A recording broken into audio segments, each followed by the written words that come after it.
Then Regent strides out of the darkness.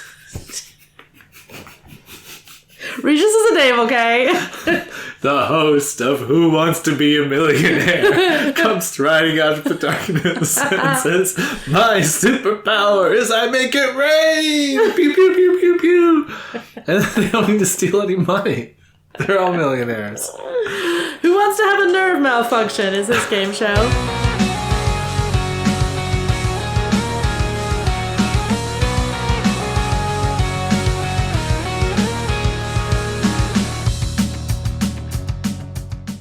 Welcome to Inchworm, the podcast in which we are inching through worm. I'm Jenny. And I'm Ted.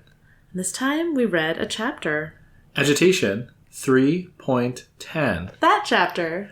Hang on, 3.10. That's not how decimals work. Arc 3, Chapter 10. Yeah, so there was a lot of fighting. It really went up and down. This was a dramatic one. Yeah, we were just reading it together. Jenny kept saying, "Oh no. Oh no." And then we got to the end and I immediately turned to the next page and then I was like, no, I'm not allowed to do that. Oh my God. This one really ends on a tough note to stop on. It's true. Yeah. It's true. Yeah. We're just getting started. Oh no. Should I summarize this? Yeah, I think it's your turn. Tell us what happened. Okay. So, as Taylor herself says at the beginning, 6 good guys still in action. So, clock blocker's down. Aegis is... it says, Angelica and Brutus were playing a macabre game of tug-of-war using Aegis as the rope. Amazing description. Perfect sentence. I love it. So Taylor decides that she should go after Vista, as I predicted. Vista is the most troublesome one, still up and at him. Last remaining priority target. Exactly. So she sends her swarm after Vista, but the problem is Vista's distorted space such that the swarm is having a hard time getting to her, just long distances. Bitch also goes to attack Vista. She's riding on Judas, one of the dogs. And Kid, Win, and Gallant, who we haven't really seen that much of in this battle so far, fire at her. They don't really hit her. But then Vista, in defense, raises like the street, sort of like a huge wall that Judas can't get over. He trips, and Bitch gets kind of thrown off. And then Gallant shoots at her with his like light beam of intense emotion. And it seems like it makes her angry. So she orders Judas to attack Gallant, which he does. Sorry. I got distracted by the line. Judas charged at the teenager that was dressed like a science fiction Lancelot. Another wonderful description. And Bitch, while Judas is going for Gallant, Bitch goes for Vista, but can't get to her because of the distance situation. Taylor's also trying to get to her and is discovering that her headache is getting worse and that using her bugs makes it worse. And also, I don't think it quite comes up yet, but she's having trouble getting the bugs to react as quickly as she normally would. Yeah. Early in the chapter, she's just like, man, this headache's kind of getting worse. And then by the end of the chapter, she's like, every time I use my power, it gets worse, and I can't even control the bugs It's like the anymore. bugs are moving through mud. Yeah. So she's not sure what could be causing that. We will get a little speculation. She's like, is there someone on the roof who's doing it? Like, did Gallant shoot me with a light blast that would cause the headache? But, like, that's not what his light blasts do. And she doesn't know of anyone in the wards or Protectorate or New Wave who could be affecting her like this. So it's a little bit of a mystery. So Kid Win starts shooting at Bitch and Judas again. The distances that Vista has created are making it difficult, so he starts shooting sort of more of a machine gun spray of lasers. Bitch gets shot in the stomach and goes down, presumably not seriously injured, but Judas is kind of standing guard over her. And then we get a really cool moment where this huge figure shrouded in darkness, like emerges next to Vista and collapses, like screaming about the bugs on him. And Vista, of course, turns in concern, assuming that this is Browbeat. And Taylor also assumes it's Browbeat, but then is like, wait, I didn't send any bugs to Browbeat. And then the supposed Browbeat knocks Vista out, and it's Gru, of course. He just shrouded himself in darkness so that Vista couldn't tell it was really him. So Vista is out. As Taylor summarizes, Bitch, Vista, Clock Blocker, Gallant are out of action. She's talking to Tattletale. Aegis is busy. We don't know where Browbeat is, but it's only him, Kidwin, and the person on the roof that they have to deal with now. So Taylor's saying we can leave soon, and Tattletale's like, wait, I just have to do one more thing. Be right back. And she leaves, and Taylor's like, what? No! So we don't know what Tattletale's doing. But Taylor is still in the lobby of the bank, and meanwhile outside, Kidwin is materializing some big cannon thing. It's almost, Taylor says it's like the transporters on Star Trek, like kind of it's appearing out of nowhere, kind of piece by piece. It's this huge gun, 15 feet long, with a barrel 3 or 4 feet across. She sends her bugs after him, and they get shot by this apparently giant laser. He shoots Judas, who gets thrown. Then he shoots Aegis and the other 2 dogs. The dogs go down. Aegis gets up again right away, of course, because he's immune to everything. And Aegis flies up into the air, and Kidwin is shooting at the bugs. And then he turns and aims the cannon at Taylor, and she has to dive for cover. She's like, what about the hostages? And realizes there aren't any near her. And it's kind of like the moving pieces are getting to be too much. Like, how do you keep track of all of them? Gru goes after Kidwin, shrouds him in darkness, him and his cannon. So Kidwin starts maneuvering the cannon out of the darkness, which is a nice way to slow him down. And Taylor tries to, harness more bugs. The ones that Clock Blocker had frozen, some of them are coming unfrozen, so she gets those. But grabbing those also adds to her headache so much. And this is when she starts noticing the bugs are sluggish. The response from the bugs is sluggish. It's not the bugs that are being affected, but her connection with them, presumably. And, she's really struggling. She's still trying to get them to move, but it's a real struggle for her. Aegis dives for the bank lobby, but he gets diverted midair and smashes into the pavement. Taylor's not sure what's going on there. Later assumes it's Regent. He emerges in a minute or two. Gru and Kidwin are kind of engaged in some shooting and ducking for cover. Also, Kidwin is shooting at the bugs, which still haven't reached him because Taylor's power is giving her trouble. She has a theory that maybe she's overexerted herself. Unclear. We should talk about it. And Aegis pulls a flashbang out of his utility belt. Taylor dives out of the way. It's not aimed at her. It's outside the bank. It affects the dog that's going after Aegis. It's Angelica. She recovers fairly quickly. Aegis pulls out more flashbangs, but those ones don't go off because Gru shrouds them in his darkness. So cool. Really, I can see that being really effective against flashbangs specifically. That's a really good defense against them. So then Regent strides out of the darkness towards Kidwin, and we get to see Regent kind of take him on, which is really satisfying. Regent kind of knocks him off his skateboard, and then he's hanging from his cannon, and Regent makes him let go, and then he's reaching for his laser pistols, and Regent makes his fingers curl and not work. And then while Kidwin is struggling with that, Regent just goes up and gets him with the taser. So Kidwin is kind of out. It's kind of awesome watching Regent do his thing. He's just he is very kind of regal. He's just walking around being nope, no, your nerves are going to do something different. Okay. So Taylor's watching this and laughs at Regent collecting the skateboard. And Regent collects the skateboard and then is aiming the cannon at Aegis. So now Regent has Kidwin's cool weapon. And then someone says, "What's so funny, psycho?" to Taylor while she's laughing. Taylor turns to see the freckled brown-haired teenager who was one of the hostages, who I said, is this person going to come back? Because this is a lot of detail. And she slams something really large into Taylor's head, and Taylor sees only stars. Ooh. Yeah.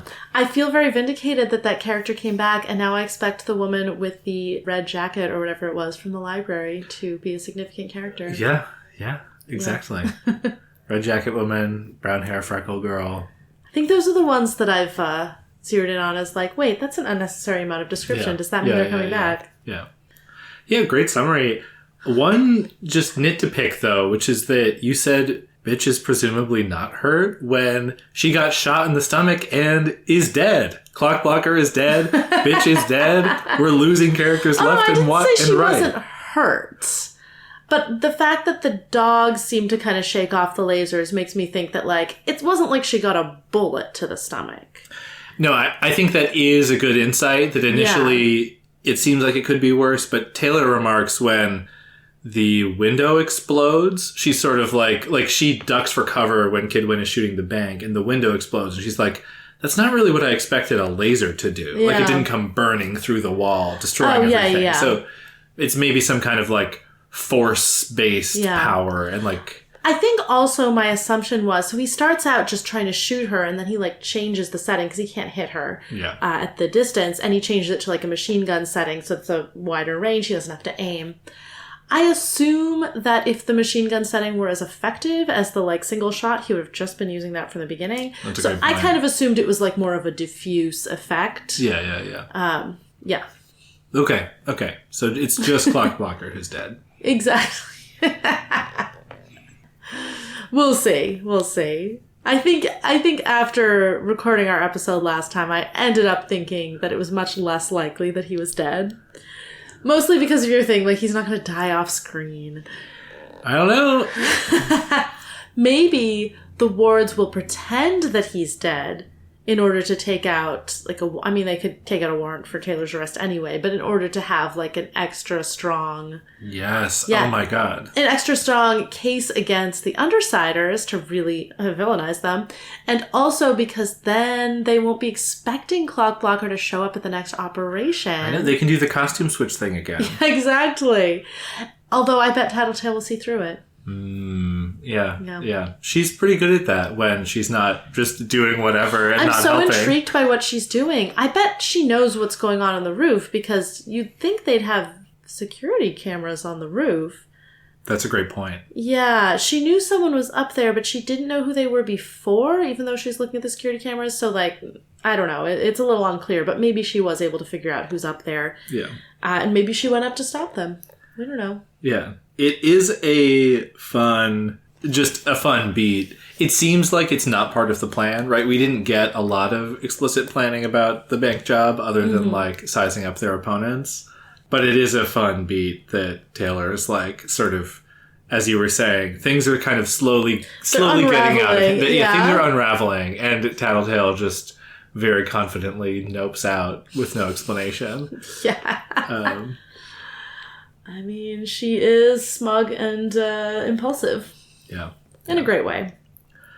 Yeah, I mean, what did you think? We have another combat chapter, a slightly less focused one. Yeah, a lot more chaotic, I mean, in a good way. There was so much going on, and there was so much back and forth of, like, who had the upper hand, which is great. After the previous chapter, like, we couldn't have capped just having the Undersiders win everything. Yeah. This feels good. It feels like it got to a place where it's like, okay, the Undersiders aren't, like, on the ropes about to die, but they have let this, like, the situation feels like it's precarious. Yeah. They're doing well, but it's unclear what will happen next, especially with Taylor's been taken out, Bitch is out, Tattletale's off doing something, so it's really just Gru and Regent out there. They seem to have things in a pretty good condition, but they're just so many, like you said, last chapter was so focused, and this one has so many variables, so many things coming into play, that it does feel like anything could happen from here. Oh, yeah, absolutely. And it's a really fun... The spotlight shifts to different characters. I think really, like, Aegis is really the only one who this chapter and last chapter kind of, like, got to be a major player. It was notable to me that Taylor is, like, pretty useless in this chapter. She's really just kind of observing, right? Actually, like, that's true. Her bugs can't reach Vista in time. Trying to do stuff. Right. Kid Win has his... He is using the laser against them, but there was something that was almost like a flamethrower effect, so he almost uses, like, the lung tactic of, like, well, if I just flood the zone with he kept heat, destroying energy or whatever. Swaths of bugs. She says that most of her initial swarm was taken out, except for the clock blocker ones that are coming online. And then when she's like, okay, well, I can use my backup swarm, her headache gets worse. Mm-hmm. So, like, even though she does add to her bugs, they're less effective. Yeah. Let's talk about the headache. Sure. Really interesting. It seemed to really be ramping up. Like every time she used her power, it got more intense. She did use her power just a ton last chapter, so it seems to really be an accelerating effect. Because it's not like, oh, she's finally using her power and now she's getting a headache. Like, no, it seems like... She says exponential. Yes, like exponential sounded right. Yeah, that makes sense. And she has two theories that... something is messing with her. Probably the person on the roof is the only viable option for that. Or that she's overexerting herself. So that's really interesting as a possibility. Like, if she is overexerting herself, that would be really limiting for her going forward. So I don't think that's actually going to be the case. Yeah. Especially because it sounds like... we did hear about... Bitch growing the dog slowly so as not to use all of her and the dog's strength too quickly. Yeah, we don't know, I think, a lot so far about limits of powers. I was going to say, I don't feel like we've heard a lot about, like, oh, Gru shouldn't create too much darkness or he'll run out, you know, he'll hit his limits. I feel like if that were a common thing that happened, she maybe would have said something in this. Like, maybe I was overexerting myself, like, I knew a lot of superpowers, like you could only use them for so long before you got exhausted. I don't know. Yeah, and this probably is a bigger swarm than she's ever used before, but the impression that we've got of Taylor's power is like she has a limited range, but almost unlimited control. Yeah. You know, in ability to we've never gotten the coordinate. sense of her getting tired from using them before. Right. So I don't think it's super likely. And I also know she's done a lot of training. Yeah. And maybe not with a swarm this size, but...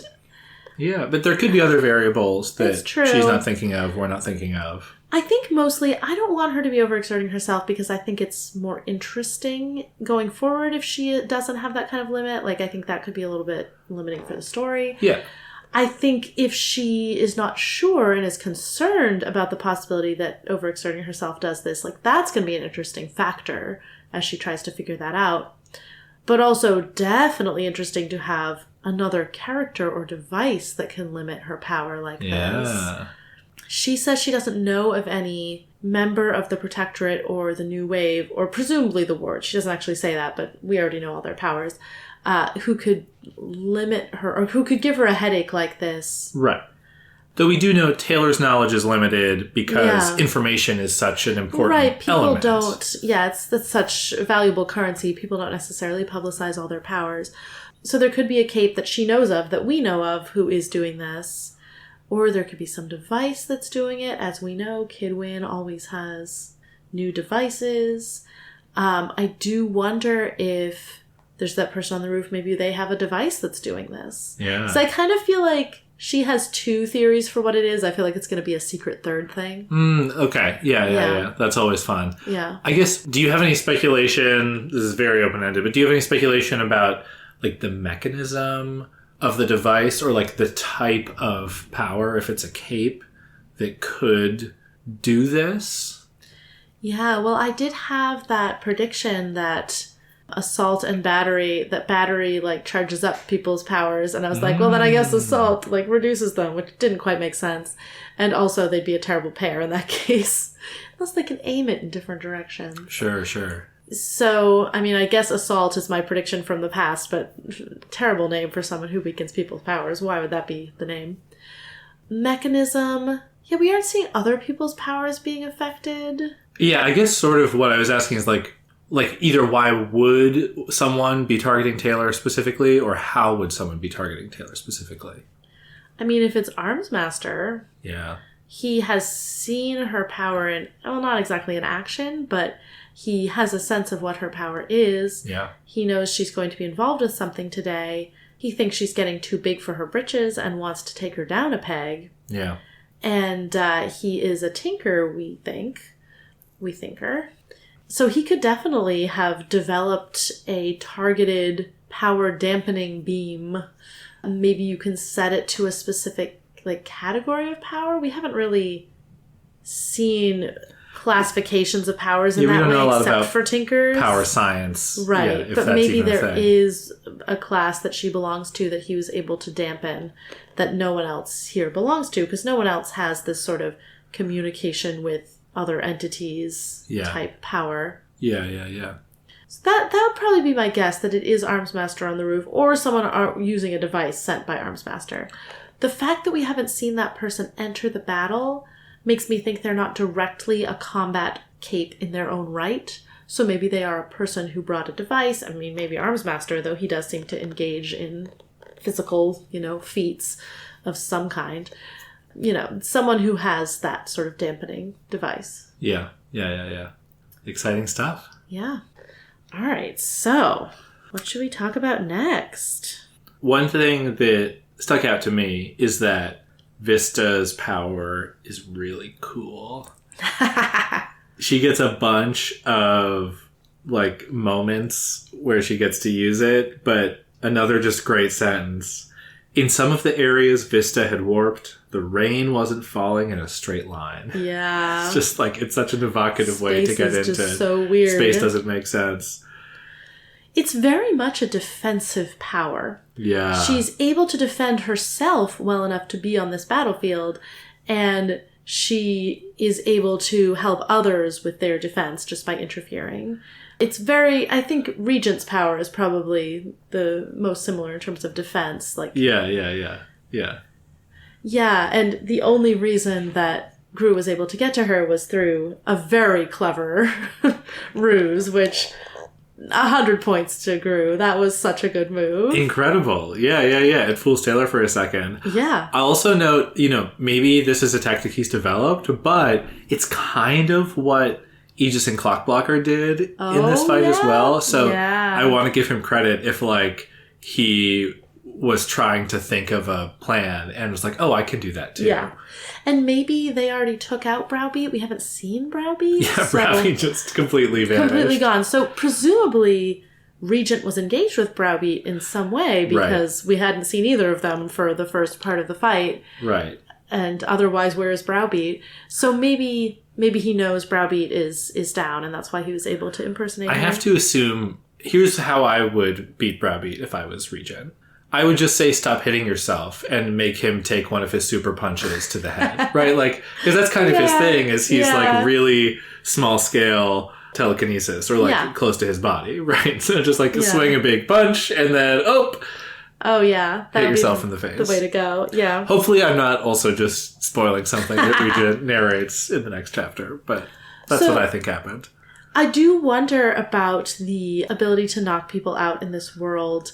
I wonder if it is obeying the sort of fiction convention of you hit someone hard on the head and they'll be unconscious for the rest of the fight, which is, of course, not how hitting people on the head works. Sometimes you'll be knocked out very briefly. If you are knocked out longer than that, it's because you have a really, really serious concussion or basically in a coma.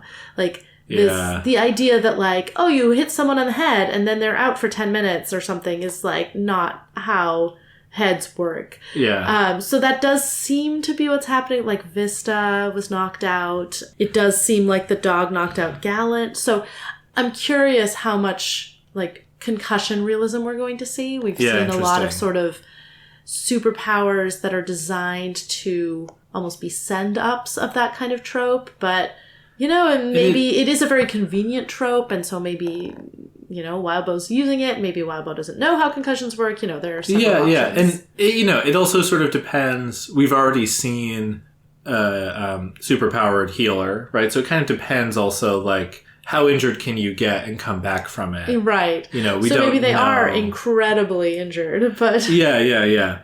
I do want to say, the dog did fight Gallant, but then Gallant got swallowed up by some of Gru's darkness. Uh-huh. So to me, that implies that either Gru or Regent finished him off. Presumably did not kill him. Yeah. Yeah, by finished him off, I mean murdered. I think Taylor's reading out a list of dead people in the chapter. Oh, man. I will say, so Vista's so cool. Love it. Gru's tactic, amazing. But yeah, the figure struck Vista across the side of the head, laying her flat.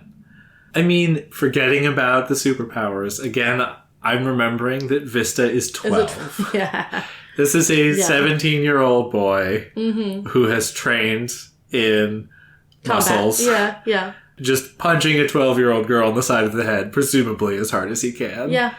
That's bad. I mean, I think it's probably not Gru's fault. I am sad. I am sad that this 12-year-old girl is out here. Yeah, getting concussed. Getting super hard punched. Yeah, hopefully she can get a little bit healed up of that, since concussions can be really, really bad for you.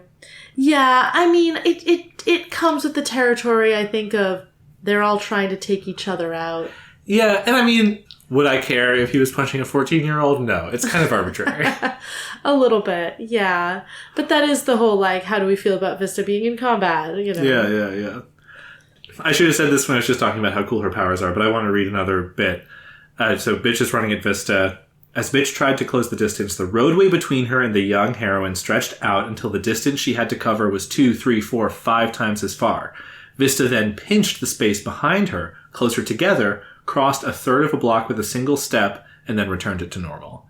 Amazing. It's so cool. I just love the level of detail that it's laid out in. I can picture it perfectly in my head, and it's like so cool and so annoying. It would be so annoying to fight Vista. I love it. I want to talk about Bitch briefly. Sure. So she gets shot with Gallant's beam. Taylor's like, okay, those make you feel something. Like, what did he shoot her with? And then we get, Bitch screamed, and it was a long and primal noise filled with rage. I was still inside the bank, watching things unfold through the window, barely able to hear it, and it still made my skin crawl. So he'd shot the dangerous psychopath with a blast that made her angry. I was a little startled by this sentence. Do we have reason to believe that Bitch is a psychopath?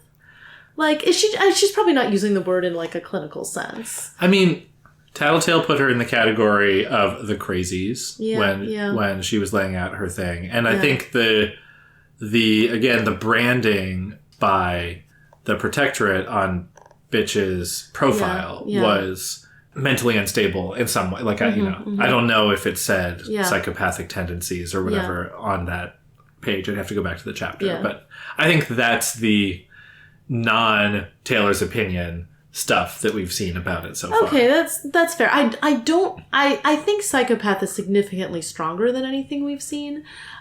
She's probably not using it in a very rigorous way. Yeah. Like, I don't think she has the clinical definition in mind. Yeah. I mean, certainly she doesn't like Bitch. No, and true. Yeah. is not going to go out of her way to think charitably of her. Yes, that is true.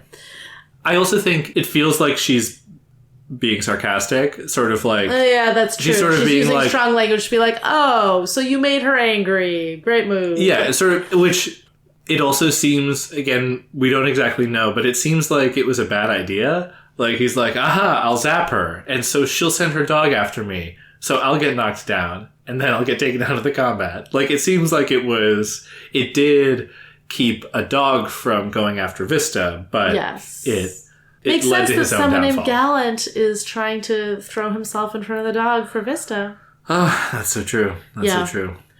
I wanted to say I feel like my bitch theories have shifted slightly. I decided I should probably be slightly less skeptical of the way she's portrayed.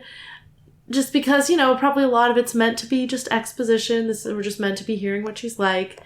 My new theory or prediction for her is that... I think my conspiracy theories where it's like, what if she's putting this on? That seems very unlikely. I think it's more likely that she has more potential for growth and connection than Lisa and Brian are giving her credit for, and that we will see her come into some of that in this story. Okay. It's also possible she'll go in more of a tragic direction and she won't get to fulfill that potential, but I think that potential is there, and that it would be great to see her... since Taylor's our point of view character, I would love to see that relationship develop with Bitch, where they are able to form a real connection. Yeah. And it is, I think there is something in that even if Bitch is as awful as she seems, Taylor is looking at her with such a reductive frame. There's got to be more beneath the surface. Absolutely. Like everyone, and so why would you ever have a character without... If we're going to spend more time with Bitch throughout the story, presumably there are layers. Yeah. And Taylor is not giving her that chance. Yeah. Right. I mean, it was such a negative first impression. Yeah, I mean, right. It's not unreasonable. Yeah. You gave some Kid Win details. Mm-hmm. Did you have an impression of Kid Win coming out of this chapter? At one point, she calls him the kid, and I was like, why would you ever pick that name? You're going to get older. You're going to get older, and sometimes you're going to lose.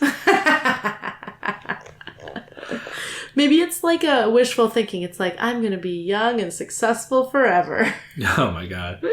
It's just, he gets so totally owned. Yes. By Regent especially. And he's helping a little bit. It's kind of a... Yeah. He takes bitch out. Yeah, that's not nothing. Shoots the bank. He shoots the dogs off of Aegis. Yeah. But it is kind of like he brings a gun turret to this fight. In a way, it seems like perhaps a little... Bring a gun turret to a cape fight. Yeah, a little excessive. Yeah, he's very... he seems to have blunt tools and not a huge variety of them. Like, he has the flying skateboard, which is cool, I guess. And then he has small laser pistols and a big laser gun. Like, I feel like what he should have is like 15 different devices that are constantly doing unexpected things. So like he gets shot by the taser and it turns out that he has like a personal shield that rebounds the energy onto Regent. Like, come on, Kid Win, up your game. Yeah. Yeah. And like the floating skateboard is kind of cool and the floating gun turret is also kind of cool. But then Regent just knocks him off and he falls 20 feet. Yeah. You know? It's like more showy than anything else. Yeah. And then he's brought this huge gun that once he's out of commission, Regent uses it to shoot at Aegis. Like, it's not something that's in his control. Like, if he's this, like, cool tinker who can develop this stuff, like, key it so that you're the only one who can use it. Right, like, yeah. Come on, give it kid. some basic autonomous functionality. Maybe when you're adult Win, you'll do better. Adult Win. Oh, man. Man Win. Man Win, yeah. Definitely a character from Rohan, Lord of the Rings. That's Old Man Win. Anyone's long-lost twin brother, Man Win. Old Man Win, the oldest ward. He's never graduated. Yeah, maybe Kid Win wants to stay in the wards forever, and he'll be like, what? I'm still a kid. And they'll be like, you're 45. And he's like, I'm Kid Win. You can't kick me out. Yeah, yeah. So Taylor has this moment when Kid Win shoots the laser at the bank and she has to duck, where she's like, is he not thinking of the innocent hostages like me, a good guy? Sorry, that's how Taylor sounds in her to head. me in her head sometimes. Yeah. Is Kid Win being reckless or is he informed? Like, she's like, oh, maybe he has a heat sensing, he can see there are no hostages, and so he's taking this shot opportunistically. Like, what's your guess? Do you think he's being reckless or do you think he's informed? Oh, yeah, she did have a couple theories for how he might be informed. Yeah, I mean, there weren't any hostages near her, which implies that he does have some source of information that's telling him that. He probably does have goggles because they all have masks, so maybe he does have, like, the heat-sensitive vision. I mean, it sounds like Aegis's general orders are not to shoot at hostages. Like, you know, he wanted the hostages to duck at the beginning. So I doubt that Kid Win is, like, going rogue and being like, I'll shoot the hostages if it means getting whoever else is in there, because they don't know it's Taylor. Like, they don't know who's in there. Yeah. Yeah, that makes sense. Yeah. Yeah, it's such a fun fight. It's so visual. Like, I just want to... I want to see it. I want to see all the moments. And I really love... I love how all the characters get strong moments using their powers, and that the way the powers bounce off of each other is really satisfying, and you can sort of, you shuffle around. There are enough characters that you can shuffle them around and see them interact in different ways. And like, sometimes you get, you know, Aegis versus Bitch, it's kind of a stalemate until the dynamic changes. Or Kid Win versus Gru, also kind of a stalemate, because Gru can block his gun with darkness. But he can't take it out. He can't take it out, and Kid Win can shoot Gru, but Gru runs to a different patch of darkness to hide again. And I actually bet that Gru's darkness is somewhat dampening to the cannon's effect. True. Like, whatever these lasers are. Yeah, it stopped the flashbangs. Yeah. But then you sometimes get, like, Regent versus Kid Win, where one-on-one, Regent can totally dominate. I was impressed with Regent's power in this, actually. Yeah. And there was that moment when Aegis flying super fast and Regent can be like, what if you point towards ground? Right, using other people's powers against them. Yeah. Regent is actually, I mean, when I was predicting for him, I was like, maybe he'll be able to take over people's powers. And that's not directly what he does, but kind of in effect in this fight, that is what he did. Especially the closer your power is to your body. Yeah. Yeah, and, you know, he ended up using Kid Win's giant gun. Like, he just kind of does get to take over other people's powers directly or indirectly. Yeah. To just underline what you said, I think that's a great point, that, like, it's really amazing to see, like, the different individual matchups and how the different powers counter or don't counter, or, like, stalemate versus actually take out each other. It's really fun. And, like, Gru's power doesn't beat Vista's power in a one-on-one power fight. Right. Sometimes it's not powers, sometimes it's Gru, cleverness. presumably, he has a clever idea, and presumably he is just creating enough darkness that he did use his power. Vista isn't paying attention. If Vista is thinking, I can't let myself get too close to the darkness, right? Like, he waits until they're at the right moment, and then he can pull his trick. And it's incredibly effective. Right, I love that it's power versus power, but there's also this element of, like, oh, you can be clever in a way that normally wouldn't beat the other person's power, but you're able to think of this ruse. Or, so like, you know, Taylor with her pepper spray versus Lon buying herself a little bit of extra time. Exactly. Yeah, it's not just as straightforward as, like, who's more powerful? Or whose power, like, it's not just a rock, paper, scissors game. Yeah. Oh, man. The clock blocker thing at the very beginning of the chapter, this is so funny and so Taylor to me. Taylor completely won the fight against Clock Blocker.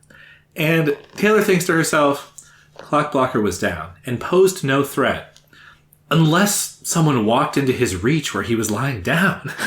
I'm like, Taylor, come on. This is such a technicality. Like, logically true, but no, you're fine. Yes. If Regent goes and tries to cuddle Clock Blocker, he will probably get frozen in place. Yeah, if Regent looks over and is like, oh, an enemy lying on the ground and covered in bugs. Let's cuddle him. I mean, her brain is working a mile a minute. She found the technicality. That's why her head hurts. Yeah. All right, I want to talk about this thing at the end. Oh yeah, okay, we gotta get into it. Yeah, so it's very brief. We don't get a lot of detail on it. Taylor is laughing at how thoroughly Regent took out Kid Win, and then, as I said, you know, the teenager, what's so funny, psycho, and then hits her over the head. And what's the deal with this girl? Really good question. So reading this, I did turn to the next page and then I was like, no, I can't. But, like, this is the kind of thing that, like, really gets to me because I'm like, no, that's an unfair judgment of Taylor. It's like, don't you know she's actually a good guy? Which is a little ridiculous because in the scenario, of course, she is acting as a villain. She terrorized these people, robbed the bank, and is now, you know, attacking the heroes. Like, not only is there no reason for this girl to think that Taylor is a good guy, like, she is effectively not being a good guy. Even if her long-term plan justifies it, like, everything in this situation is like, yes, the people in the bank would be better if they take Taylor out. Also, like, imagine if you're sneaking up with a large blunt object to attack, you know, this creepy bug girl. Right. And suddenly she goes, you don't know why. I mean, I have to say, in that context, it was pretty stupid for the girl to say, what's so funny, psycho? That's true. I bet she was waiting. I bet she was there, just standing directly behind Taylor, like, looking at her watch, being like, I gotta, like, waiting for my one-liner. Like, I need to say something quippy. They're like, but you're not giving me anything to work with, bug girl. So it's possible, I mean, narratively, it's more fun for her to have a line to alert us that she's there. But it's... And it sets up the thing that you were saying, the sort of, like, it's not just Taylor's been attacked, but it's that Taylor has been perceived as bad. Yeah, Taylor's been like, accused of something, and I have to read so that she can be exonerated. Even though she's also sort of guilty of it. Okay, but it's possible that in addition to the good narrative effects of having her say this line, the fact that it is very bad strategy on her part could be part of her characterization. True. She is someone who presumably has a Black Widow spider somewhere on her and has been told, if you move, this spider will bite you several times and you will die. And yet, she has chosen to, as Taylor told them not to, be a hero and take Taylor out. And that she's definitely someone who is rash, who is courageous, who is perhaps not the most sensible or practical person, who maybe lets emotions get the better of her, but, you know, who is also decisive in a crisis, is, you know, taking action. It's a really good question. You said, you know, who is she? It's possible she's a normal person who is just really annoyed by this. I hope she is an independent hero. Ooh.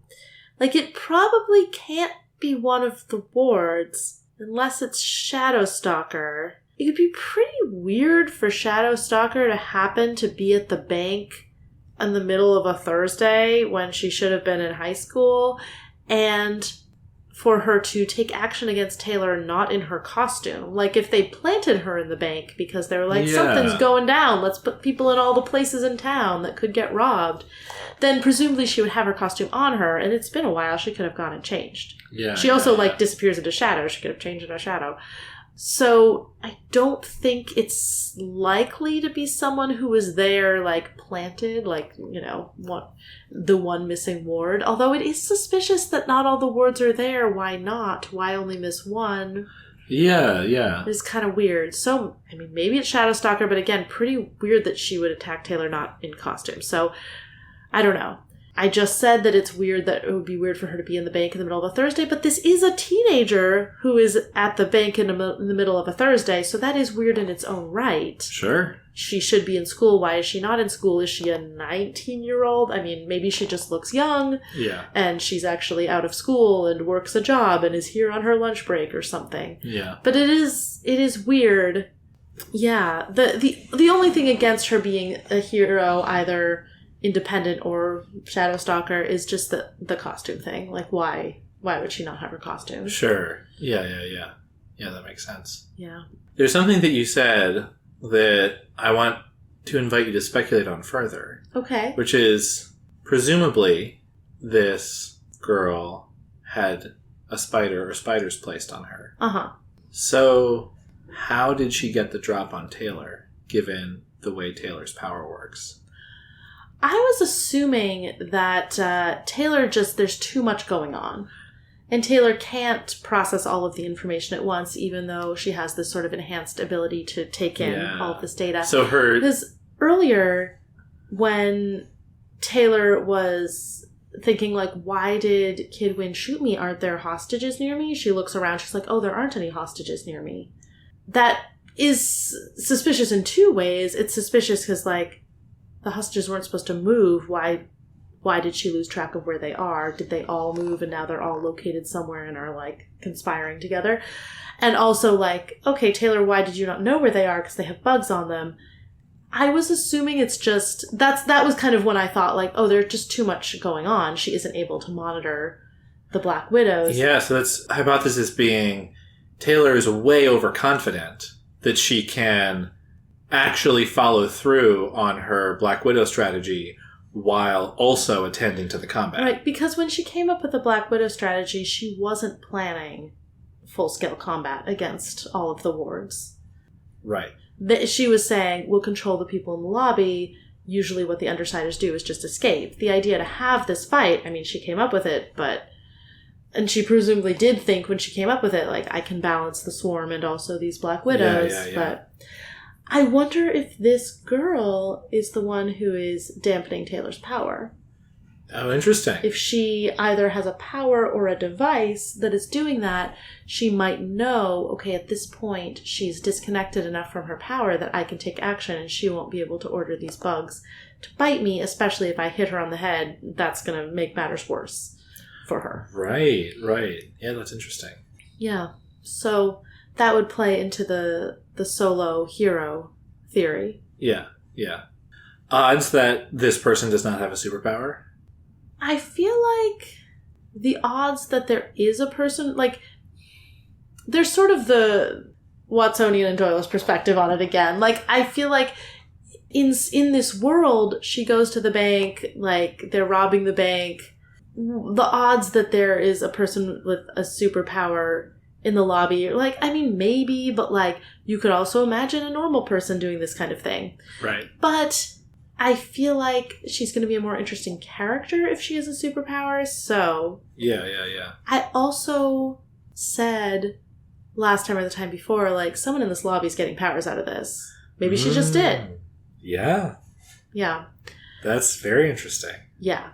So while there's a part of me that wants to be like, no, she could just be a normal person, probably it's more interesting for her to have a power. Right. And yeah, and it's also maybe if you're somebody who has to worry about your secret identity, even if you have a power and you know how to use it, you know, that could explain a little bit the delay between when the scene started and when she's starting to take action. But she still didn't disguise herself at all. Yeah. So, I don't know what she was doing in that delay. Like, I guess, we haven't seen brown hair freckle use a power. Like, No. Yeah. No. Yeah. That is true. Like, if she has a power... She can... why did she just hit her over the head? She has a plausible deniability that she's just a person... I see. Person, standing up to villains without, Right. blowing her Right. cover. The fact that she isn't in disguise or using a power makes it much less likely that she was planted at the bank in order to prevent trouble, but it doesn't make it less likely that she has a power because, like you said, if she was just there without her costume, she might not be using her power because she doesn't want to be identified. Yeah. I do also remember that one of the things we talked about a couple chapters ago is banks have defenses against this kind of thing, and we haven't seen any of them yet. That's true. And she could be one of their defenses. Maybe she is sort of a plainclothes cape who hangs around and is ready to, I guess, hit people over the head with blunt objects. It doesn't quite add up. You'd think she'd be more impressive. Yeah. They made sure to hire a quippy security guard. Right, a quippy teenage security guard. Yeah. Good stuff. Yeah. Do you have any other predictions? Okay, well, I feel like I should predict what's going to happen. I feel like from my glimpse of the next page, she's not immediately unconscious. Though, if she were, we would skip over that time anyway, because she's our narrator. So it seems like she is knocked, maybe not unconscious, but knocked silly anyway. And presumably she will be restrained in some way. There's no way to restrain her bug powers, but either this person hasn't thought about that, or they know her bug powers are being dampened somehow. Yeah. I suspect it's the latter just because that's more interesting, although it is kind of fun to have random civilian interfering and something else is dampening Taylor's powers, so Taylor is like, well, I should be able to just fight back against this. What you're doing is stupid, but unfortunately, through no merit of your own, I can't. Yeah. That would be kind of fun, but I suspect she's in on whatever is dampening the powers. Okay. What if she's a villain? She and the person on the roof came here to rob the bank. I love this. Taylor does think, I can't think of anyone on the good guys team who could do this to me. Ooh, yeah. What if someone else employed by the boss... and they're sort of, he's just, like, covering all his bases. And she's mad because, like, Taylor has, like, kept her paralyzed with a Black Widow spider for, like, 10 minutes or whatever. And that was, or longer because they were loading up all the money. Oh, and so that was awful. No, so this girl wants to join. No, she's a rival. She's mad at them. She's like, this was supposed to be our job, and you're not doing a good job of it, and you terrified me, and I'm offended, and this is my money, go away. I love that. Yeah. That's great. Leading candidate for person on roof? You all in on Arms Master now? I mean, I just don't feel like I have another good candidate. If Tattletale doesn't think it's Shadowstalker, Shadowstalker's a really interesting loose thread. Yeah, definitely. I wonder if Shadowstalker is going to, like, burst out of, the shadows where she's been stalking. Maybe she was sort of held in reserve. Yeah. I don't know why they would do that. They seem pretty cocky, but yeah. It would be interesting if it is her on the roof and somehow Tattletale's knowledge or suspicion about that was thrown off. I don't know what she could particularly do from the roof, so maybe that doesn't go anywhere very interesting. Yeah, I don't know. Armsmaster's really the only likely person who I've thought of. Love it. It's Taylor's dad come to make a deposit, but he wanted some fresh air. It's like the air on the roof is so much better than the air on the street. Yes. This comports with the Danny that we He just know. wants to look at Brockton Bay and think, oh, it could be so much better if only it were better run. Yeah. Oh They should get that ferry moving again. Yeah. Maybe you can see the ferry from the top of the bank, and that's why he's up there. These are solid theories. Very solid theories. Well, now that you've made your predictions, we can lock those in. Huh? There are 6 names. Okay, You ready? probably they're not 6 characters who all show up, but they could be. They could be. Oh gosh, they can't fight 6 new heroes or villains. Flashbang. Well, we already saw him get smothered by... All right. Oh, he's already dead. No. He's already dead. Yeah, seems like someone who can do sort of almost like a thaumaturgy type, loud noises and bright lights and take out your senses that way. Sort of like what Gru does, only with the more show. Yeah. Lady Photon.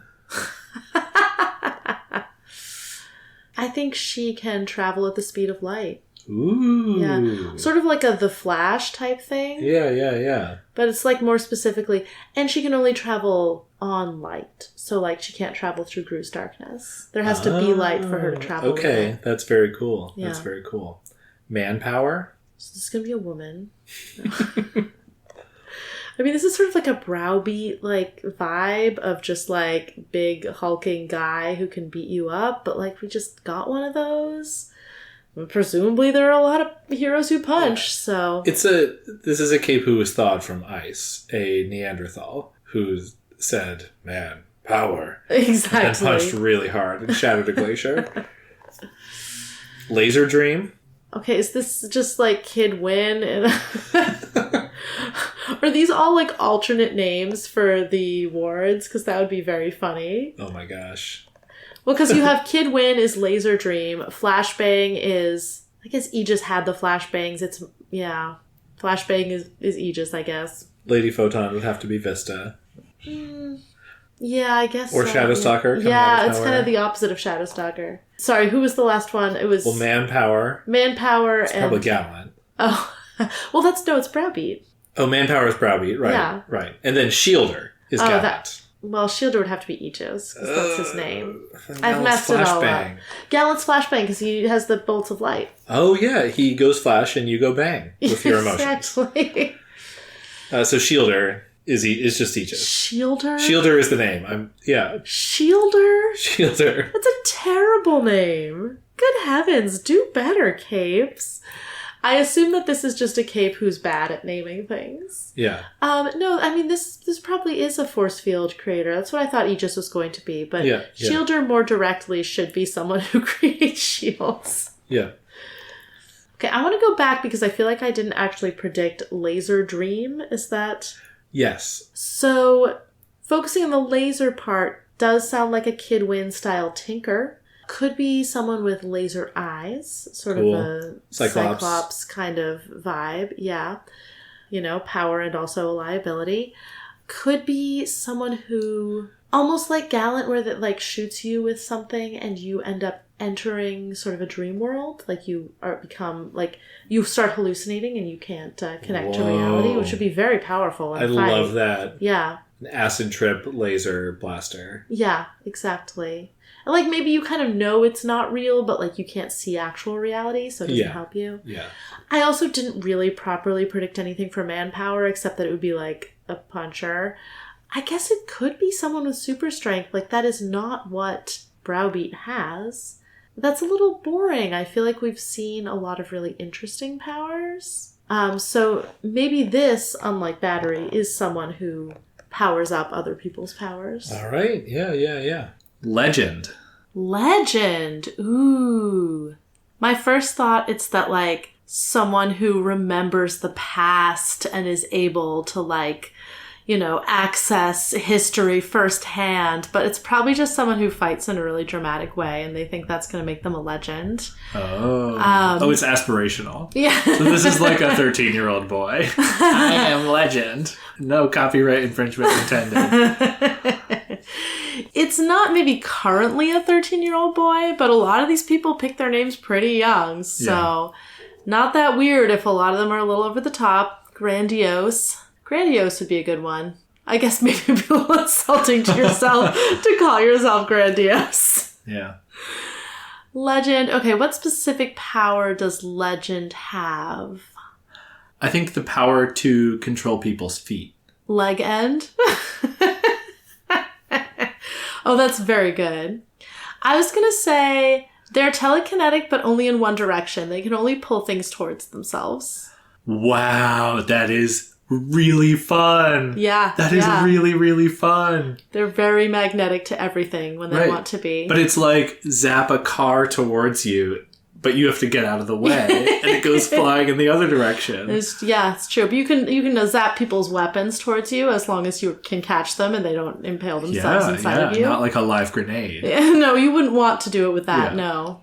I think that's a great superpower. Yeah. You'd have to get really creative with how you use it. You know, pull a car towards you and use it as a shield. Yeah. Yeah. Could really wreak havoc. Yeah, that's my prediction. And finally, the Simurg. So it's the, like the word the. The word the, and then the word Simurg. How do you spell Simurg? Simurgh. Simurgh. So it's not something backwards. Hygrumus. I'm not 100% on the pronunciation of this. This is how I've always said it. Mm-hmm. I've heard people say it with like an F sound on the end instead of the G, the hard G, which is kind Simurf. Yeah, like tough. Yeah. Yeah. And I've heard like Simurg or like... Simurg. Yeah, but Simurg is how I've always said it. Simurg. I'm sure listeners will chime in with their pronunciations. Do we know if it's another language? It is another language, but it is I'll tell you, it's a mythological reference. I don't know if you want... Do you want to hear a little bit? No, that makes sense. I feel like I should just predict it without getting that information. Okay.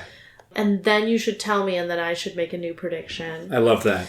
Okay. So this is a person who grows wings, the wings of an eagle, and the forepaws of a lion, and the tail of a snake. And they can fly and claw at you, and also rattle like a rattlesnake. Might have got off the rails.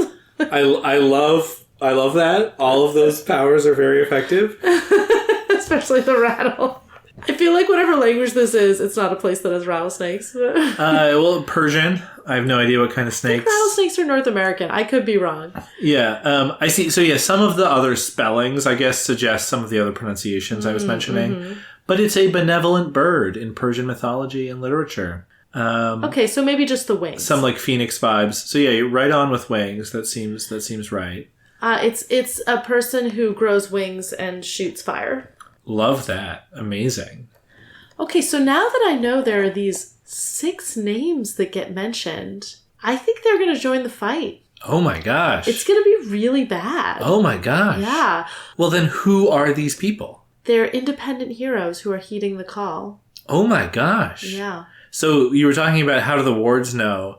How do the wards know when there's an incident? I forgot about smartphones, so they probably just have smartphones. They probably just have like a group chat. They're all in a group chat. Exactly. All the independent heroes are in a group chat. Yeah. On their burner phones. Oh my god. Yeah, they just have they have an app called NetsCape, and Yeah. They have a cape called NetsCape. Yes. I suppose it should really be like NetsCape. Yes. Yes. They have an app called NetsCape, and they message each other on it. It's very secure. So a cape made it, and it's completely undetectable on your phone. I love it. Yeah. I love it. Incredible. It was a really good tinker who made it. You know? Incredible. Not Armsmaster. I'm very tempted to tease you about, not tease you as in make fun, but tease you as in... Oh, yeah. Tease you about what's coming in the next chapter. But I think I just... Don't do it. Yeah. Restrain myself, and we'll get there. We'll get there. I was going to say, before I heard all these names, my general prediction was that they were going... Actually, before I finished the chapter and she got hit over the head, my general prediction was they're going to get away, and they're going to be so impressed with themselves for defeating all of the wards, and impressed with Taylor for just totally taking out Clockblocker and being very effective overall, that they're like, we're going to up our game. Ooh. And then Taylor's going to be like caught in this like ramping up of their villain activity, and she's like, no, I didn't want to cause this. I just wanted to find out who your boss was and bring you down. And that was going to be kind of driving things forward. But now there's this wrinkle. Like, maybe that'll still happen. They'll get away in the next chapter. Maybe we'll get a chapter of sort of getting home and sorting through the chaos.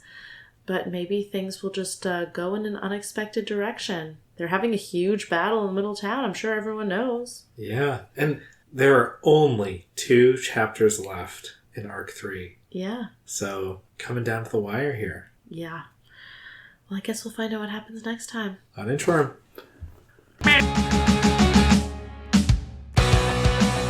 Worm is a web serial by J.C. McCrae.